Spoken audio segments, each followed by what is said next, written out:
Hello and welcome. I'm Natalie. Let's talk about money. So, today we're actually going to talk about taxes and Trump's big tax plan. He had some big name for it. I don't remember what it is, but that's what we're going to talk about today. Is this going to help us or hurt us? Let's talk about it. So, if you are just a regular person and you go and you work and taxes are taken out of your check, and then, once a year you go and you file for taxes, all of the tax bills and all the tax laws that are beneath all of that, you may not know about. I even was hired on to run people's taxes, and I still don't understand all of the nonsense that happens. However, there are some somewhat big changes that could be happening if it's approved. And so that's what we're going to just walk through briefly. And I'm going to try to keep this video super short. Okay, if you want details, go to the IRS website or search on YouTube. There are plenty of people talking about it on YouTube as well. So first, let's start with small businesses. Okay, so this is, if you are a small business owner, I have stopped running my business that I had. I used to do eBay, of course, and then I also used to have my horse training business. And both of those, I don't file taxes on them anymore. There's no income coming in from either of those, nothing. But it's still interesting to me to keep up with what's going on with small business in case I want to, flip and do something different. So if you're a small business owner, of course, and anyone really, you need to consult a tax attorney. Don't listen to a lady or a guy on YouTube. Don't go to YouTube and say, okay, this is what I'm going to do for my taxes. That's not what you should do. You should learn, and then you should go ask an actual tax expert in order to get advice from. So the first, or the point that I'm going to bring about small businesses is that there's a proposal to raise the deduction up to 22%. Currently, we're at 20%. And so if we raise that deduction up to 22%, that's 2 extra percent that business owners can keep or use or invest more into their business. So this could be great. Now, of course, the naysayers are going to say, oh, well, it's only 2% and I need 5%. I need 10%. But 2% is better than no percent. And then next up are the high income earners. Now, my channel is not based on high income earners. I always tell you that I'm just a standard, regular, middle class employee of a person, of a company. I, again, don't run any of the businesses that I used to, so I'm not even an entrepreneur anymore. I literally go to work and I collect a check. However, if you are a high income earner, there are some changes. So there were a few that were mentioned, but the one that I'm going to pull out, because it seems to be the most maybe dramatic or most impactful, maybe is the right word, is that the current discussion is changing the $10,000 cap up to a $30,000 deduction cap. So you would have an extra $20,000 worth of deductions that you could take on your high income. Now, again, the naysayers will say, well, that's not enough. I make $3 million. What is $30,000 going to do for me? But if you appreciate any money that the government will give you back, then this is for you.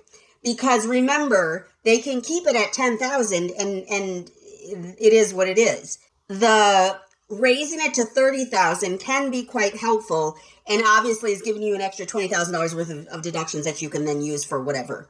Now, something else that actually was mentioned that I do want to mention here is that there is talk, it's not in the bill at all, but there is talk about the tax rate going up to 39.6% for the high income earners. And from this, I gathered 2.5 million in income is considered high income. So that rate could go up to 39.6%. So this isn't in the tax bill, but it was mentioned that it could be kind of a leveraging tool that Trump or whoever is pushing the different tax points could use so that they get more of what they want in other areas. So it could go up. It's not on the tax bill, but it could be proposed and it could be discussed and used kind of, again, as a leveraging tool. And then The next thing is something that we've heard about multiple times now, and everyone's excited and grateful about this, and that is, I shouldn't say everyone because that's not true, but many people are excited and grateful about this, and that is the fabulous overtime and tips being exempt from income taxes. So this is wonderful if you are a worker who is hourly, first of all, and always works more than 40 hours a week. That means anything over anything considered overtime would be tax-free.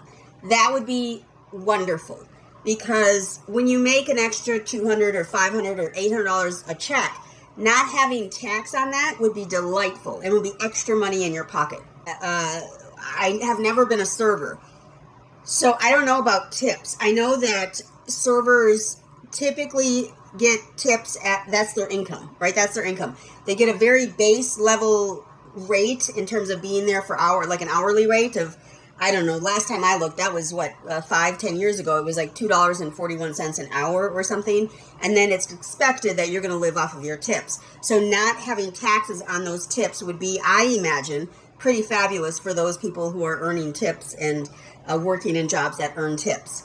But there is a provision on this specifically, the overtime and the tips being exempt from taxes. And this provision says that this would change and go away in 2028. This is simply a tool to get the economy sparked and get people going and get people some money or whatever.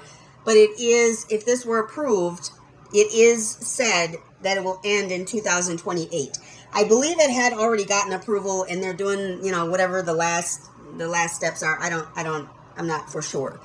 But there is a provision in there that says it'll end in 2028. So don't go out trying to be a server the rest of your life counting on not having taxes, because that's not the way it's going to work.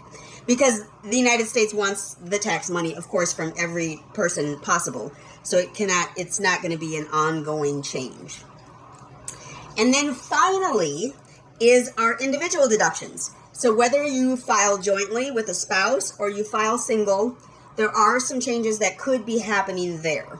So currently the deductions are $29,200 if you're married filing jointly, and $14,600 if you file single. Now, if the tax bill comes around and they don't approve this again, because it ends in 2026, it ends. This provision, or this, I guess it's a provision that they put into place, or this tax bill they put into place is from 10 years ago. And so it would expire in 2026, which means that if that were to happen, if this weren't approved, that means that the deductions will basically be cut in half. Okay? So it would be less than $15,000 for married filing jointly, and less than, what would that be? Less than $8,000, or I guess $7,500 if you're single. So that would be quite stressful. So we don't want that. So, but I'm sure that will be approved, because that seems logical and there's not a lot of hate on that. So those are the only things I was going to talk about. Those 4 things. I guess there were 5, kind of, 4.5 points.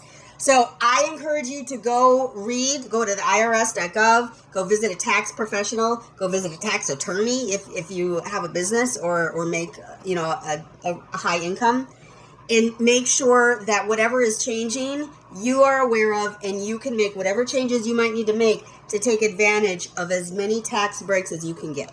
All right? Also, remember to invest in yourself today so that you can make a difference for others tomorrow. I thank you so much for stopping by today. Y'all have a great one.